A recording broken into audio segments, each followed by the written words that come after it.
B'investiment ta' €900,000 ġiet inawgurata l-binja 1903 fiċ-ċentru sportiv fil-Marsa. Din il-binja li kienet abbandonata u kkundannata se tkun qed tilqafja lill-isportivi fosthom tar-rugby u dawk li huma parti mill-programm On the Move. Il-binja ġiet inawgurata mill-Ministru għall-Isport Clifton Grima li qal li dan il-proġett huwa parti minn kullana ta' proġetti li qed isiru f'din il-faċilità sportiva fil-Marsa.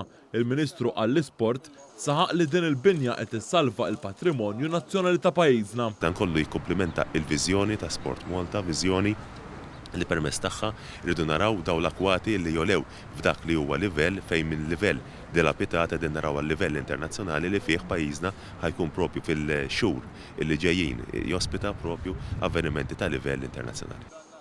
Il-kap eżekuttiv ta' Sport Malta, Mark Kutajjar, spjega li bħalissa qed isir investiment ta' €7 miljun fil-Marsa f'ċentru għall-ġinnastika u ieħor għall-isquash u l-weightlifting. Barra minn hekk imbagħad id-dawra kollha ħatkun il-korsa ta' żwiemel, korsa żwiemel flimkien mal-privat u allura dawn l-erba' proġetti flimkien se jkunu qed jagħmlu verament Marsa ċentru ta' eċċellenza.